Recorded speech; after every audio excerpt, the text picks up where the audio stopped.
Hello, my name is Angela Stewart, and I'd like to thank you for giving me the opportunity to speak to your class tonight on the topic of transgender and gender variant populations, and to go over some of the basics about what it means to be transgender, what we talk about when we mean sex versus gender, a little bit about my own personal story, and also what the transgender population faces in terms of employment, discrimination, and things of that nature. And I ask you to bear with me. I'm dealing with allergies this week, so my voice is going to go in and out, but I do appreciate the opportunity to speak to you. First, when we talk about the term transgender, I want to take a step back from that for just a moment and discuss briefly what we talk about when we mean gender itself. Gender is a social construct apart from sexual identity, or sexual biological sex. So a person is born with certain, barring any sort of chromosomal abnormalities, a person is born with either male sexual characteristics physically or female sexual characteristics. XX chromosome, XY chromosome, penis versus vagina, and so forth. And those are fairly clear indications of what a person would prefer to be, or what a person identifies as. And throughout history, the term gender, which relates to external characteristics a lot of times, or a person's behavior, what society has labeled a person who wears a dress versus someone who wears a suit and tie. Those are things that are somewhat more fluid and change over time.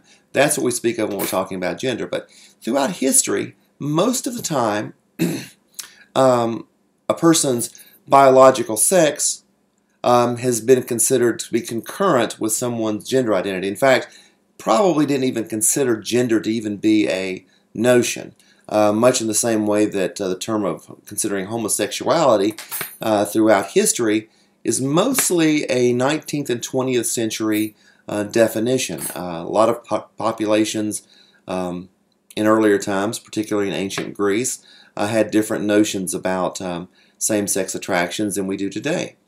There's a lot of misconceptions when we speak of transgender or gender variant population. Some are merely just issues of education. Some are issues that are more hurtful to the gender variant population. For instance, one of the first assumptions is, and this is more we see it a lot more with men who become women as opposed to women who become men, but it really is something that is used to stereotype both groups, is the term that transgender automatically associates with homosexuality. We have to keep in mind that gender is a social construct identifying a person's presentation as to whether they consider themselves male or female. It has nothing to do with whether they are straight or gay. You may find transgender persons who are gay. You may find transgender persons more often that are straight. But sexual preference is distinct from gender preference. So the first concept is, don't assume that someone who is transgender is automatically gay. Now, it does get a little more difficult when you start talking about people who have transitioned from one gender to another. For instance, as I have said, I consider myself a woman, gender speaking. Obviously, biologically, I am still, for most intents and purposes, a man.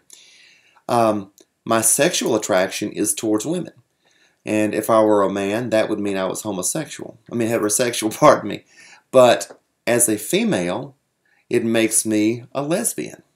So even though gender distinctions are apart from sexual preference, you do have to keep in mind that depending on the identity of the person, it does have a tendency to blur the lines a little bit. One of the other misconceptions about the LGBT population, and specifically the transgender population, is this is somehow a recent phenomenon.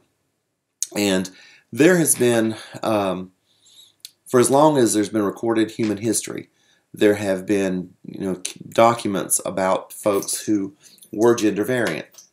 There were certain pagan religions back, many thousands of years or 1,000 years before Christ that included gender swapping, if you will call it that, as part of their rituals. And some of that probably is what created some of the prohibitions against cross-dressing that you may read in the Old Testament today. And throughout history there have been characters, male and female, who have, biologically male and female, who for whatever reason have taken on the characteristics of the opposite sex. Sometimes it may have been women who wanted to go into battle, so they presented themselves as male, and that didn't necessarily make them gender variant. They may still identify internally as a woman, but because of the societal norms, they had to take on the characteristics of a man to be able to do what they felt like they needed to do.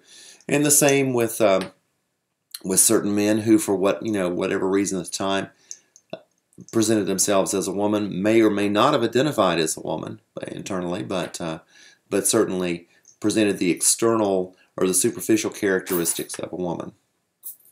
And the last prejudice or misconception that I would like to discuss is the most basic, that if a person has an X and a Y chromosome, they're automatically a male. If they have XX chromosome, they're a female. In fact, there was a quote I read in a comment to an article, and I think this was something relating to a bathroom bill, as they're called, in another state a couple of years ago.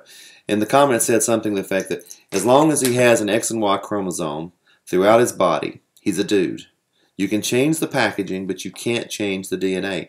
And that's true. You can't change the DNA. Now, we can do things such as sexual reassignment surgery, where we can construct a vagina, we can construct a penis. Obviously, we can do breast implants or breast reductions. We can do certain things, but we can't change the basic building blocks, at least today, of whether a person is XX or XY, or possibly, like I said, one of those mosaic conditions where a person has XX and XY chromosomes depending on where you test within the body. So, yes, that is true, but it also must be understood that biology does not equate to gender identity and does not equate to a person's destiny. It's kind of the same notion as if a person is born male, they're destined to be a computer programmer, and a person is born female is destined to be a teacher or a nurse.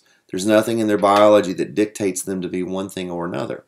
And I know that gender seems to be much more of a fundamental characteristic that to some folks should completely map to a person's sexual construct. But in matter of fact, it does not. And then again, it does not mean that that person is in any way, shape, or form experiencing any sort of mental illness. It is something that they feel. They basically woke up, from the first point in their life where they had any memory, and they identified it as this particular gender. So, assuming that a person is a prisoner of their biology is something that is a relic of a previous ignorant age, I guess is the best way to describe it. I'd like to talk a few minutes about my own personal story. I was born Scott Stewart, biologically male, full XY. I've even had genetic testing to see if there was something that was abnormal. And nope, I was born a male completely. Was born to two loving parents. Had a perfectly normal childhood, as childhoods go. We're always get into one sort of trouble or another, but nothing that would automatically say that this person, myself, was destined to be female. What I did notice from a very young age is that there were certain things that I gravitated to that were more, again, superficial characteristics and more what society would consider as female as opposed to male, but it doesn't necessarily make them one way or another. For instance, if a boy happens to like the color pink, it doesn't mean that he's destined to become a woman. It just means he has a preference for that particular color. But I was gravitated towards what we would consider feminine things. I loved playing with my mother's makeup. When I played dress up with my parents' clothes, I usually was wearing my mom's clothes. And at first, my parents thought that was kind of humorous when I was little. It wasn't so much fun when I grew up, and obviously I was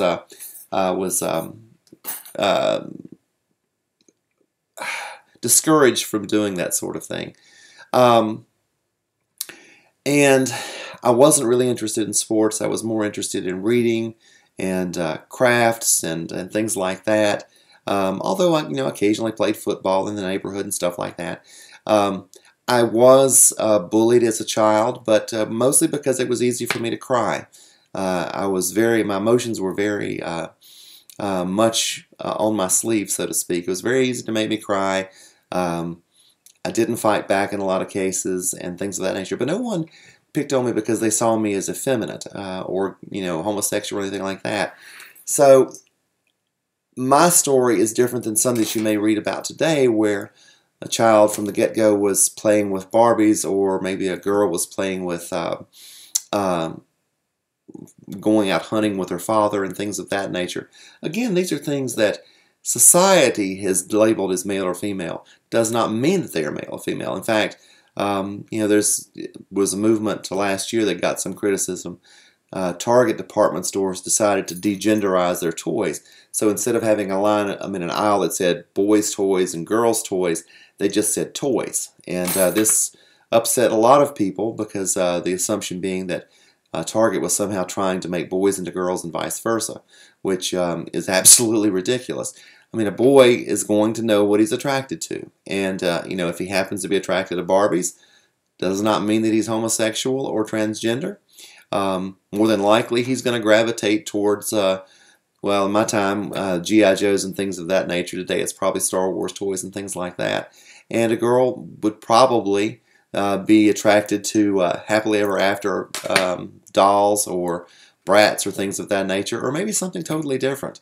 But there again, these are superficial characteristics. It doesn't mean that you are male or female. As I grew older, I tried to repress this experimentation as much as I could, because I was raised in the Independent Baptist Church. Now, the Independent Baptist Church is a bit more conservative than the Southern Baptist Church, and you've got to consider, too, this was in the 1970s and early 80s. So I was pretty much convinced, and I don't mean to put too fine a point on it, but I was pretty much convinced if I didn't stop this kind of experimentation, I was destined for hell. And I can look back at it now and sort of kind of find that to be a little bit humorous, but at the time it was deadly serious to me. And I went through, especially in my 20s, cycles of what we call purging. It's where maybe you've purchased various female, what we consider, female accoutrements, makeup, particular outfits, things of that nature.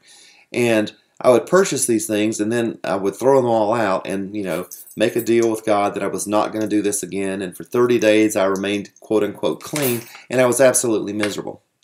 And it wasn't a sexual kind of turn-on. It was just basically these things felt natural to me. And the person that I saw in the mirror without these things did not feel natural to me. So I fought with this probably up until my late 30s. And by that time, I had started reading a lot. There was a lot more information, obviously, with the internet about this about transgender topics and things of that nature. And I began to realize that it wasn't a sinful behavior. It wasn't a sign of mental illness. It wasn't a sign that I was either gay or straight. It wasn't some sort of sexual perversion. It was just a matter of being, period. And a few years later, I decided I would go to see a psychiatrist.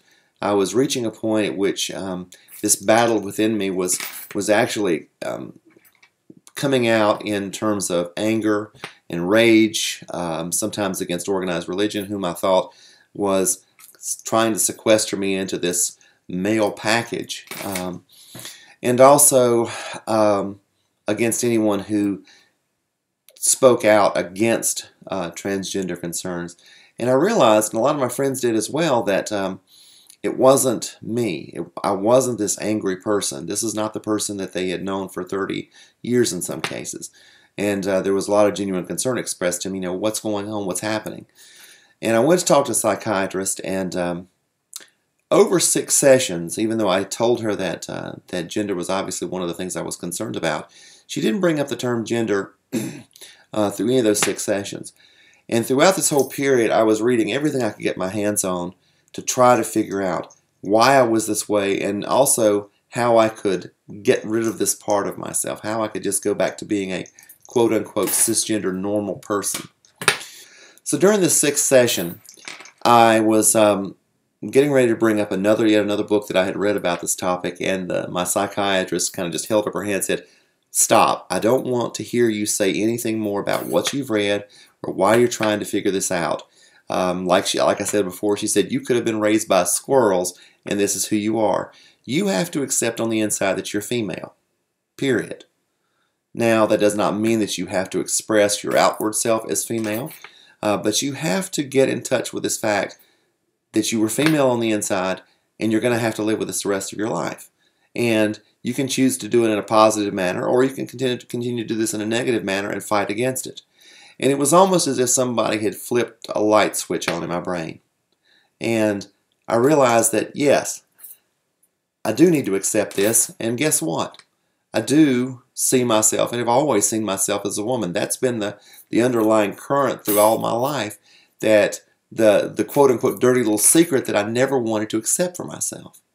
And then I realized, instead of it being a dirty little secret, it was a great blessing. And from that point forward, I transitioned, if you will. Other again, I don't see that a transition, because I've always felt like I was a female.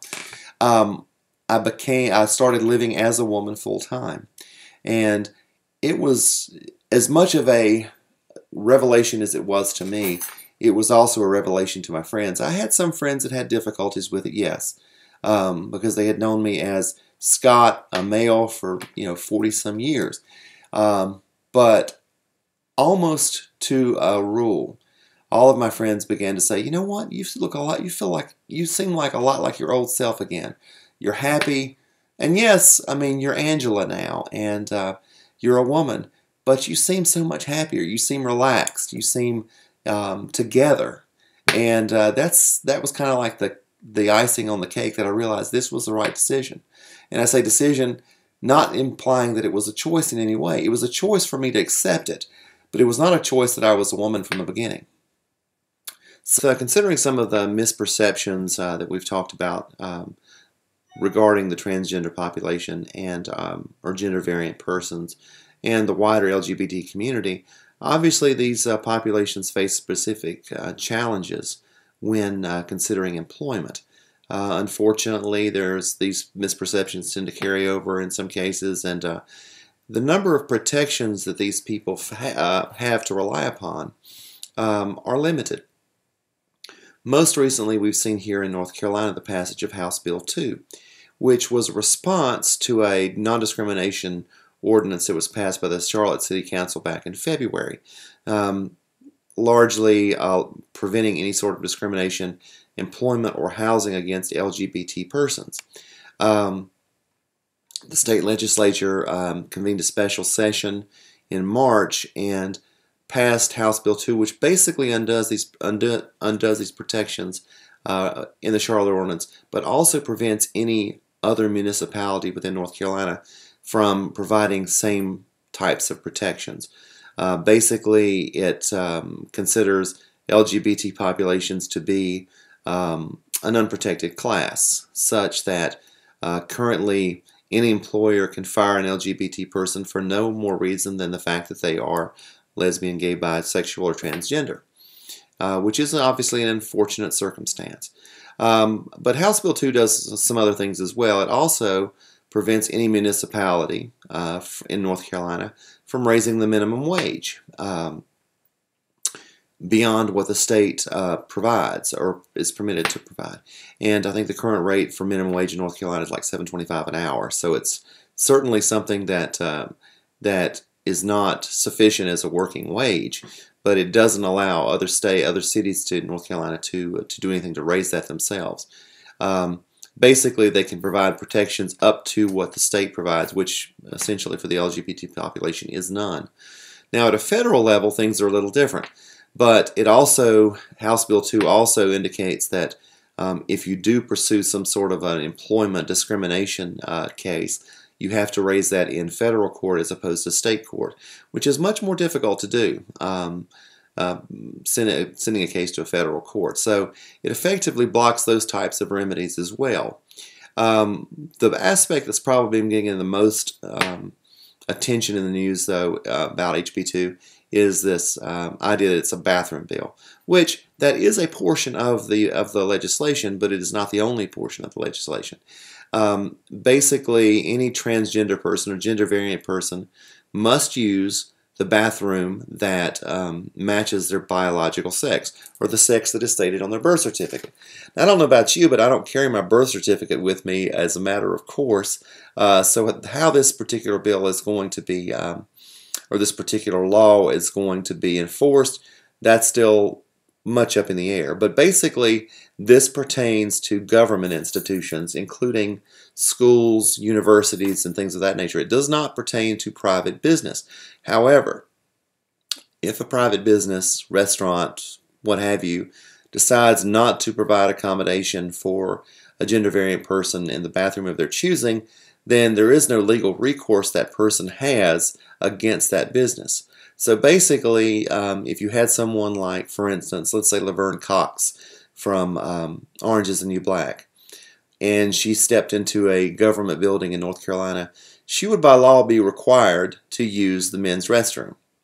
Now you can imagine what that would be like for a person like that. I mean, someone who obviously appears very much female. Probably never in a million years would anyone guess otherwise. And the same thing for trans men. These are women who identify, born biological women who identify as male. They could be exposed to a lot of dangers. I mean, obviously, women being upset that someone who appears as male but is biologically female walking into their restroom. So there's a whole lot of issues with this that because HB2 was passed literally and signed within 12 hours, it doesn't appear to be a very well thought out bill. Now this is me editorializing, such as so to speak. So I don't. I encourage everyone to read the context of the bill and make up their own minds as to what they see in it. Obviously, a lot of business groups have come out against this bill. Apple, Microsoft, Yahoo. A lot of these, Google, so a lot of IT presence companies have had issues with this. But not only that, Bank of America, Wells Fargo, and some other companies have also had issues with this, and including some sports groups such as the NBA and NFL. Now, aside from HB2, what protections, we said, like I said, in North Carolina, does a person have who is transgender when it comes to employment? And truthfully, not a lot. If you look at the federal statutes, the EEOC, for instance, Title VII within the EEOC indicates that a person cannot be discriminated against on the basis of sexual or sex, or and that's also been extended to be a sexual orientation, and also is considered gender identity as well. So from a federal perspective, there are some protections, but the only ways to really enforce those, particularly in North Carolina, would be to raise a federal case about that. Because there is this lack of support, at least at the state level in a lot of states, for the transgender population in terms of being free of discrimination when it comes to employment, you will find that there is a fairly large percentage, I won't say it's a majority in any way, shape, or form, but there is a sizable group within the transgender population that unfortunately either are homeless or maybe resorting to sex work or things of this nature, or very low wage employment because they cannot find anything else to do. And this also perpetuates the idea that people in the transgender community are sexual deviants and things of that nature and enjoy sex work, when it's really more of an issue of you do what you have to do to survive, unfortunately. And we're beginning to, in this country, to understand more these different groups and recognize that they should be afforded the same protections as the cisgender population. And it's coming, but it's not something that is particularly a snowball at this particular point in time. But for my own story, like I said, mine was probably a little bit more relaxed than most. I came out about 5 years ago to my company, and first had begun with some discussions with my direct supervisor. She was lesbian, and like I said, was very supportive. My director of the department, she was also supportive as well. And keep in mind that my job, I work for the federal judiciary as a computer support person. And again, federal protections in federal jobs are a lot more inclusive than you would find in the typical private industry. There again, there are companies, there's a group, the Human Rights Commission, that publishes a list of companies. They have an index of companies that where they stand in terms of gender diversity and things of that nature. And they give an index to those companies, and they publish that each year. So some companies are very open and very supportive of gender variant populations and LGBT populations in general, and other companies are very much more closed to that. So, but in terms of the federal government, there are a lot of protections built in to people in general, not just the LGBT population, that prevents that kind of discrimination. And it also extends to companies that do business with the federal government. I actually work for a contractor that supports the computer systems of the federal judiciary. So even though I'm not technically a federal employee, I still am afforded those same protections. So I didn't feel like that there was, as long as I'm doing my job, I didn't feel like that I was at risk of necessarily being fired. And what I was more concerned of was what my colleagues' reactions would be. And so after having these discussions with my manager and our director, I changed my LinkedIn profile first, and a lot of my colleagues were already connected to my LinkedIn profile anyway.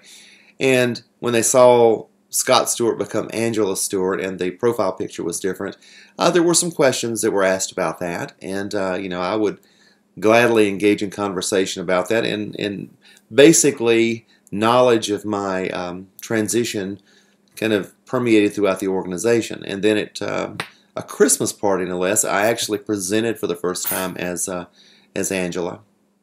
And from that point on, it was just basically business as usual, come in Monday morning and do my job like I've always done. And I did not receive any pushback. In fact, I received a lot of encouragement for that. And so my situation was not one of these where I really felt like I was pressured to remain hidden. But for a lot of folks, that's different. And there again, there needs to be more work done to provide for protections for all types of workers, not just transgender workers, not just LGBT populations, but anyone who is of a class of people who may be seen as in a negative light towards the quote-unquote normal population. So we always have to be careful of that. But like I said, currently in North Carolina, the only recourse you've got is to file a federal case. I think that's likely to change because I think that HB 2 is probably something that, given what's happened, we've seen in states like Georgia, Virginia, Indiana, who have attempted to enact similar legislation and has been repealed or severely curbed. I think this is just going to be a matter of time before North Carolina also reads the tea leaves, so to speak, and finds out that this was probably an ill-conceived approach. Now, when we're talking about, when you're working with transgendered workers or anyone in the LGBT population and you're doing some sort of employment counseling for them, the first thing is to get to know the person. Get to know who they are. Get to know how they see themselves. Don't make any assumption. As we said at the beginning, there is no one-size-fits-all approach to the transgender population or the LGBT population. So get to know that person. Get to know even basic things like what pronouns they choose to use. There again, you may be dealing with people who do not accept the gender binary and may not use the typical pronouns that we would normally use. Also get to understand what issues that they feel like they're going to be facing. Find out what their worries are. Find out what their concerns are going to be. Obviously, understanding what type of field of work they want to be into. Certain careers are a little more flexible than others. I found out that pretty much the IT industry seems to be fairly progressive, noting some of those companies that I mentioned earlier. Certain other industries might not be so much so. Construction may be more of a male-dominated industry that may have a harder time dealing with gender variant persons. And I'm making an assumption here. I'm being also prejudicial to that particular industry segment. So you have to know what the challenges are, not only for the person, but also for the area that they're interested in going into. And like I said, not assuming any sort of one-size-fits-all approach. And also educate yourself on what the legal ramifications are. Depending on what state you're working in, there may be protections, or even municipalities within a state. There may be certain protections that person has that they're not even aware of. And you can always appeal to federal guidelines, EEOC guidelines. Those sometimes, like I said, are a little bit harder to invoke, but you might find out that you already have recourse at a local level for that sort of thing. I guess lastly, the most important thing to realize is that people in the LGBT population are just humans. They're just people. Just like the concept of race is really an artificial construct. We're all Homo sapiens. People who are LGBT are just Homo sapiens. They're just people, just like you and I. They have no their preferences. Are going to be individual, just like anybody's preferences are going to be individualized. Their identities are going to be individualized in some cases. But at the end of the day, they provide the same benefit to an employer that anyone else would trying to fill that position. So basically just keep in mind that these are people that although they would be classified as a special population, they have the same desires, the same wishes, the same goals as anyone else. Thanks.